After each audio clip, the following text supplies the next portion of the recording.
Pour être libre dans ce monde, il faut être craint. Pour être craint, il faut être puissant.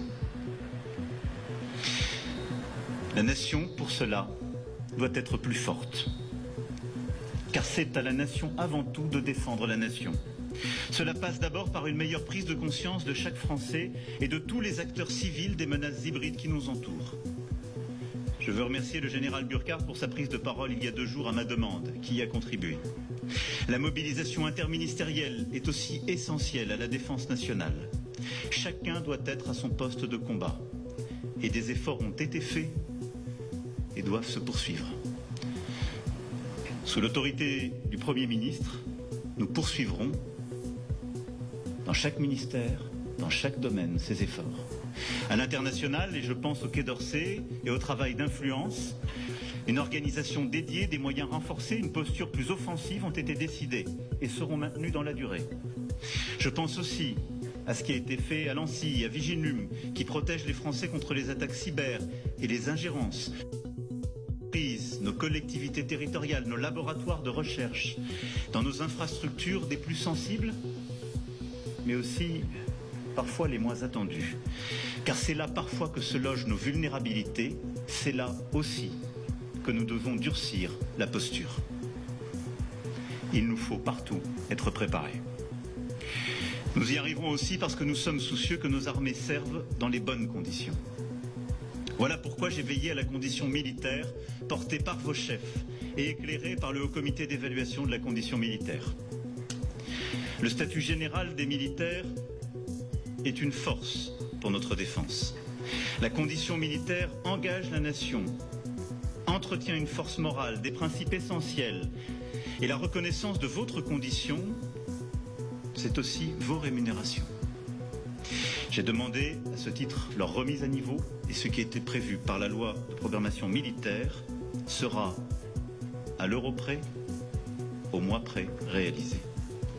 Cela est fait pour les militaires de rang et pour les sous-officiers. Cela le sera totalement d'ici la fin de l'année pour les officiers.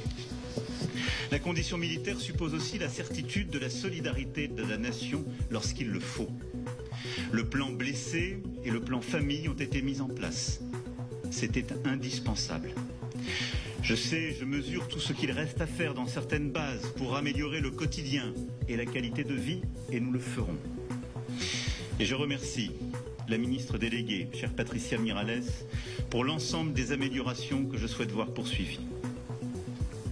Je pense aussi à l'attention nécessaire à l'emploi des conjoints des militaires et aux propositions faites en ce sens par le HCECM.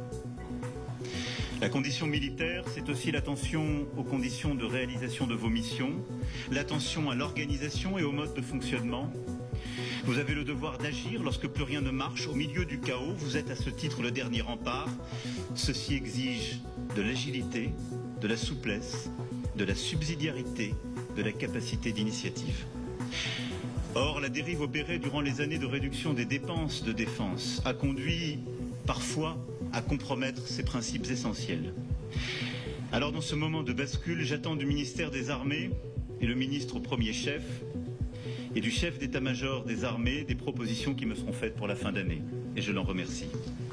Ceci afin que le fonctionnement du ministère et des armées continue de se réformer, que des leviers soient redonnés aux chefs militaires pour réaliser les missions que je peux être amené à vous confier, mais aussi aux ingénieurs, aux techniciens, aux agents du ministère pour qu'ils innovent et soutiennent le développement rapide de nos capacités militaires.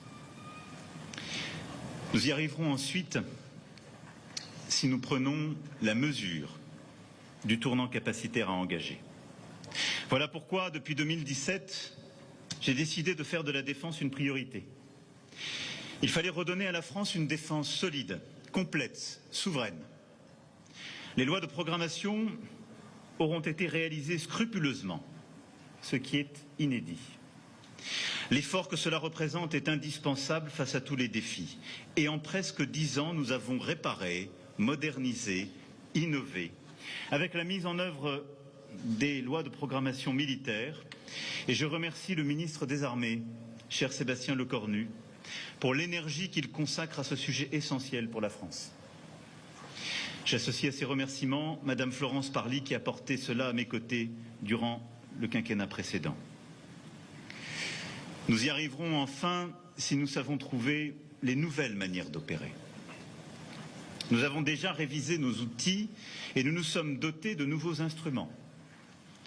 Le nouveau centre pour les opérations spatiales que j'inaugurerai cet automne à Toulouse en est un exemple.